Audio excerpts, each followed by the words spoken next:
Good evening, sir. Good evening. Sir, please tell us something about Sani Skating Academy. We opened up this place 3 years back. Some of my friends here requested me कि यहाँ पर कुछ बच्चों के लिए है नहीं skating का, not skating, extra curricular activities में. So they requested me, why don't you start skating here? And they were kind enough to give me this place, जिसको मैंने फिर एक skating rink में convert कर दिया. Railings लगा के ये lights के आप देख रहे हैं, music. Now we have 100 odd kids over here. इसमें से पिछले 3 साल में बच्चे नेशनल्स भी पहुंच गए हैं एंड 2-3 जो हैं वो इंटरनेशनल के लिए भी चले गए हैं. आई थिंक 5-6 गए हैं और अब बच्चे जा रहे हैं उसके लिए junior Asian ice figure skating championship के लिए. This is how we did it. And यहाँ पर हम बच्चों को रोलर हॉकी कराते हैं, स्पीड कराते हैं and role ball, figure skating, then figure and freestyle skating, and they do speed skating. Baki skating has come a long way. I started skating when I was 4 years old. Now I'm 55. So it's been nearly 54 years I've been skating. 52 years. And हमारे ज़माने में हम लोगों के पास तो जगह भी नहीं थी स्केटिंग की. स्केट्स हमारे पास जो थे वो लोहे के पहिए हुआ करते थे, हम उस पर प्रैक्टिस करते थे और झंझनाहट होती थी बॉडी के अंदर. और जो फर्स्ट दिल्ली स्टेट चैंपियनशिप थी वो मैंने दरियागंज में एक पार्क था वहाँ कराई थी. I was I think 14 years old.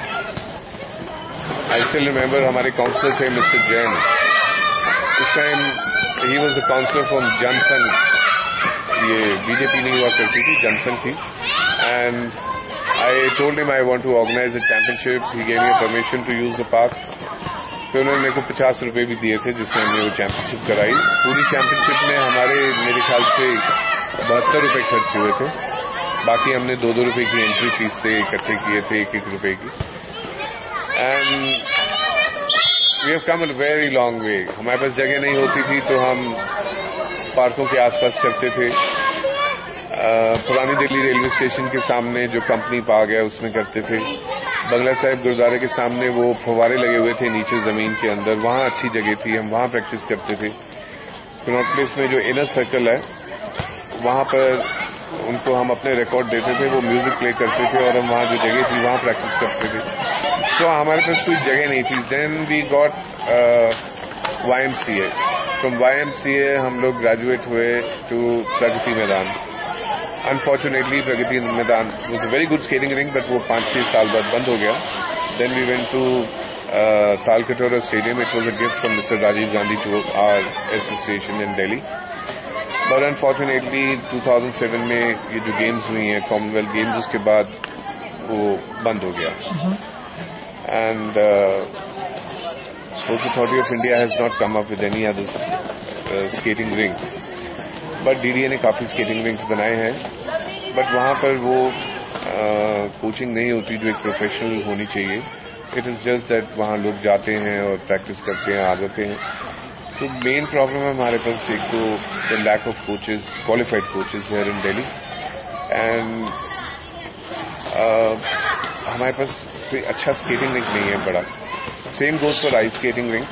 अब आप देखिए दिल्ली में कोई आइस स्केटिंग रिंक नहीं है. एम्बियंस मॉल में अभी खुला, पर हम लोग पिछले 14 साल से फिगर स्केटिंग, आइस स्केटिंग में जीतते हुए आ रहे हैं. क्यों? हम उनको इस तरीके से बच्चों को सिखाते हैं कि वो इजीली स्विच ओवर हो जाते हैं आइस पर. तो 10-15 दिन की प्रैक्टिस में दे बिकम परफेक्ट. उसके बाद I think for last 14 years we have been visiting figure skating from Delhi. And in men's section, women's section, girls section, boys section, all sections, Delhi has been picking up the trophy. And it is unheard of. जहाँ दिल्ली में मुश्किल से fridge में बर्फ जमती है, बिजली चली जाती थी पहले, वहाँ हम देखिए 14 साल से जीत रहे हैं. And now speed skaters are also coming up. And inline skating has come up. उसने बड़ी हेल्प की है because inline to ice skating बहुत easy हो जाता है. अब हमारे बच्चे एम्बियंस मॉल भी जाते हैं प्रैक्टिस के लिए, बट दैट्स वेरी एक्सपेंसिव. मतलब वीकडेज में 400 रुपये और 500 रुपये वीकेंड में. वो भी सवा घंटे के लिए. It becomes very expensive for us to do it. But still, we are managing. Let's hope कहीं कोई गवर्नमेंट स्केटिंग रिंग बनाए, क्योंकि ये private sector is not possible because of the cost of land and electricity. बाकी government ही है जो बना सकती है और कुछ कर सकती है हम लोगों के लिए. So till then, I will carry on with this. Thank you so much, sir.